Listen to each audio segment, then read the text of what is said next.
Hello everyone. Today we're going to talk about what it means to try to buy a foreclosed property or a property in short sale from a bank. Sound like good ideas, but are they? Here we go. So when the market starts to get really tight and you have a lot of properties out there that are going for higher and higher and higher values, a lot of home buyers will get very discouraged. And what they'll start to do is they'll actually start to look for properties that are markedly lower than the going rate of other houses. And then they come to find that those are actually foreclosed properties, bank-owned properties, or properties that you can only really get them through a short sale process. So what does it mean to buy a short sale? Now, it doesn't mean that it doesn't take very long to buy it. In actuality, a short sale can actually take much longer than a traditional escrow period. A typical escrow period is about 30 days. So we think of a short sale might end up taking 60, 90, 120 days to complete. The reason being is that the bank owns it. Now, the bank is usually a big bank or a big organization. So even the Department of Veteran Affairs, HUD, which is part of FHA, those can own properties as well that have gone into default. So when you're dealing with a large organization like that, they've got they usually have an entire department that deals with just their properties that they own, that they're trying to get off their books, and they just want to get them sold. Okay.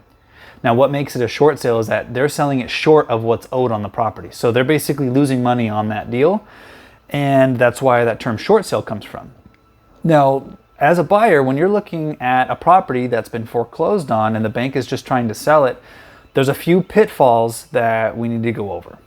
Pitfall number one, the bank will typically not do any repairs to that property. So if the last people who owned it that lost that house didn't take care of it, which is what normally happens, because sometimes the foreclosure process, especially in California, that process can take a year. In that year, a lot can happen to a property. And some of the more vindictive people might actually strip stuff out of that property, like the copper plumbing, the wires out of the walls, the fixtures. There's a lot of stuff that can happen. They could tear up the floors.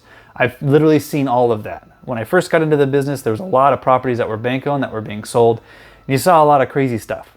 Now, the problem is, if the bank is not going to repair any of that stuff, and you want that house, you can't go in there and work on the house yourself. You can't fix it up to have it pass all your inspections and things. It's just not how it works. You're not going to sink money into a property that's not yours, because at the end, it may not be yours. The period is so long, the bank might change terms on you at some point, or they might introduce some new variable that you weren't aware of. A lot of things can happen in that time, and you don't want to deal with those things. So your first pitfall is the bank's not going to fix anything, even something as simple as a broken window. If that's the only thing wrong with it, they will not fix it. And if they're not going to fix it, it's not going to pass inspection because that's a safety hazard. So that's something to be aware of. Another thing, the second thing to be aware of, is if that property has a pool. I've run into this so many times when you have a dilapidated house that someone's trying to sell. They've got a pool in the backyard, which is this awesome selling point, but guess what? There's no water in it. How are you going to know if that pool works? Well, the only way to know if it works is if they fill it with water, which costs hundreds of dollars, especially in California, to fill up a pool with water, and then you have to test all of the pumps and the cleaning and all of that stuff, which usually, if the pool has been sitting there empty for a long time, isn't going to happen. It's not going to pass inspection. There's probably something wrong with it, and that's why it's been emptied or just left and neglected. So that's another thing. You find, oh, I found this property. It's a bank-owned home. It's got a pool. Let's buy it. Well, guess what? If that pool is empty, there's no way of knowing that the pool works and functional. You're not going to be able to complete escrow with it. I've seen more than once where they will fill that pool in with dirt and cover it with something to keep people from falling into it, just so that it won't be a safety hazard, just so they could sell the property. And that wasn't the bank that did it. That was like some shenanigans with the agents and the people working on it to make that work. And it's not great when that's the situation. That's another thing to be aware of. Now, the silver lining of what can be good is there are a few instances where short sales can go quickly. You can get it for below market value if the property is in good selling, pristine condition. So no broken windows, double strapped water heater, carbon monoxide detector in there, all those things, all the little things plus all the big things. The floor is not torn up, there's no unfinished bathroom, the flooring is in place. That's the time where you can get it and actually be a really good deal. So if you are looking and you're having a hard time finding properties in your range because the prices keep going up, and you start looking into these bank-owned homes, that's something to be aware of. It needs to be in really good condition. in order for that to go through. And then be prepared to wait a long time for your escrow to close, because it's just this big meandering organization that you're dealing with. It's not just a quick escrow company that's just handling transactions on a regular basis. This will be like an escrow company that's handling all the bank-owned transactions for a big bank. They could be completely inundated, and it just takes forever for anything to get done.